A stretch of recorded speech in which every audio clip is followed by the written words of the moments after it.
ধরেন আপনারা এরকম ফোন ইউজ করে থাকেন যেটার মধ্যে রয়েছে হোম বাটন এবং ব্যাক বাটন, অথবা আপনার ফোনের ডিসপ্লের মধ্যেও রয়েছে হোম বাটন এবং ব্যাক বাটন।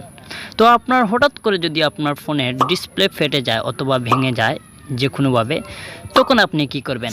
আপনার ফোনটা চালাতে হয়তো অনেকটা বিরক্তকর লাগবে, কিংবা আপনি হয়তো ফোনটা আর ইউজ করবেন না। আপনার ফোনটা সঠিকভাবে কাজ করছে না, এর জন্য আপনার ফোনটা ইউজ করবেন না। তখন আপনি কী করবেন? নর্মালি আপনার মেকানিকের কাছে ফোনটা নিয়ে যাবেন, অথবা যে কোনো একটা ইঞ্জিনিয়ারের কাছে ফোনটা দেখাবেন। কিন্তু না, আজকে যে ছোট্ট একটি টিপস আপনাদেরকে শিখিয়ে দেবো, সেই টিপসের মধ্যেই আপনারা সমাধান করতে পারবেন এই সমস্যাগুলো। তো চলুন শুরু করা যাক আজকের ভিডিও। তো আমরা চলে আসলাম মোবাইল স্ক্রিনে। তো প্রথমে আমরা যে কাজ করতে হবে, আমরা গুগল প্লে স্টোর অথবা অ্যাপ স্টোর থেকে আমরা এখানে সার্চ বারে সার্চ করব নেভিগেশন বার, এটা লিখে আমরা সার্চ করব। সার্চ করার পর প্রথমে যে একটি অ্যাপ্লিকেশন আপনারা দেখতে পাচ্ছেন, এই অ্যাপ্লিকেশনটা এইটা আপনারা মোবাইলে ডাউনলোড করে ফেলবেন। কিছুক্ষণ ওয়েট করবেন, ওয়েট করার পর এটা ডাউনলোড হয়ে যাবে। ডাউনলোড হওয়ার পর এটা ইনস্টল হচ্ছে। ইনস্টল হওয়ার পর এইখান থেকে আপনারা সিম্পলি এই ইনস্টল হওয়ার পর আপনারা ওপেন যে বাটনটা আছে এইখানটাতে আপনারা ক্লিক করে দেবেন। ক্লিক করার পর আমরা অ্যাপ্লিকেশনের ভিতরে চলে যাব। এখান থেকে পারমিশনটা এগ্রি করে দেবেন। করে দেওয়ার পর এইখান থেকে আপনারা দেখতে পাচ্ছেন একটা অপশন আছে এইখানে গো টু সেটিং, এই অপশনটাতে আপনারা টাচ করে দেবেন।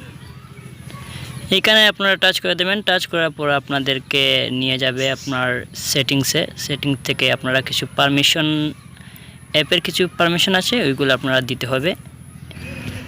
তো আপনারা পারমিশনগুলো আপনারা অ্যালাউ করে দেবেন। এটা আপনার অফ থাকবে, এটাকে আপনারা অন করে দেবেন, অ্যালাউ করে দেবেন। করে দেওয়ার পর আপনারা ওপেন ডিসপ্লে সেটিং একটি অপশন দেখতে পাচ্ছেন, নিচে একটি অপশন দেখতে পাচ্ছেন আপনারা ওপেন ডিসপ্লে সেটিং, এইখানটাতে আপনারা টাচ করবেন। টাচ করার পর আপনার যে মোবাইলের যে অ্যাপের পারমিশন এইটা আপনারা অ্যালাউ করে দেবেন। করার পর আপনার অ্যাপটা ওপেন হবে। ওপেন হওয়ার পর অনেকগুলো অপশন আপনারা এখান থেকে দেখতে পারবেন। আপনারা দেখতে পাচ্ছেন প্রথমে একটি অপশন আছে হাইট, এইটা হলো আপনার যে ব্যাক বাটন বা হোম বাটনের যে হাইটটা, এইটা আপনার এইটার হাইট। তো আপনারা এইখান থেকে কম বেশি করতে পারবেন, হাইটটা ছোটো বড়ো করতে পারবেন। আরও অনেকগুলো অপশন আছে, দেখেন বড় হচ্ছে। তো তারপরে একটা অপশন আছে মুভ আপ ডাউন, এটা আপনার কতটুকু কোন জায়গাটা আপনারা এই ব্যাক বাটনটা রাখতে চাচ্ছেন সেইটা আপনার, যেমন ধরেন আপনার যে হোম বাটন বা ব্যাক বাটন যে সাইডে থাকে ওইখানে আপনার ডিসপ্লে ফেটে গেছে, কাজ করছে না, আপনারা ওইটাকে আপনাদের পছন্দ অনুযায়ী জায়গায় রাখতে পারবেন। তারপর এইখানে আছে অ্যাডজাস্ট বাটন, আপনারা অ্যাডজাস্ট করতে পারবেন। তারপর অনেক কালার আছে, বটমের কালার, ব্যাকগ্রাউন্ড কালার আছে আপনার বটমের পিছনের যে কালার ওইটা। তারপর বটমের কালার আছে, অনেকগুলো আছে। এইখান থেকে আপনারা একটি সিলেক্ট করে দেবেন, যে কোনো রঙের একটি কালার আপনারা দেখতে পাচ্ছেন বটনগুলোর কালার চেঞ্জ হয়েছে। তো আপনারা যে কোনো কালার আপনারা এখান থেকে দিতে পারেন।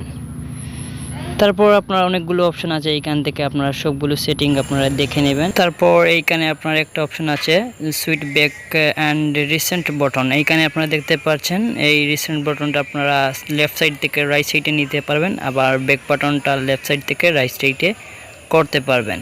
এখানে ভাইব্রেট অনটা আছে, এখানে আপনারা যদি ব্যাক বাটনে টাচ করেন তাহলে ব্যাক বাটন থেকে আপনার ভাইব্রেটটা হবে। আরও অনেকগুলো অপশন আছে, আপনারা দেখে নিতে পারেন চাইলে। আশা করি আপনারা এই সেটিংগুলো অবশ্যই করতে পারবেন। তো ভিডিওটা কেমন হলো, আশা করি অনেক অনেক উপকৃত হয়েছেন। যদি উপকৃত হয়ে থাকেন তাহলে অবশ্যই আমার চ্যানেলটিকে সাবস্ক্রাইব করে পাশে থাকবেন। ধন্যবাদ সবাইকে।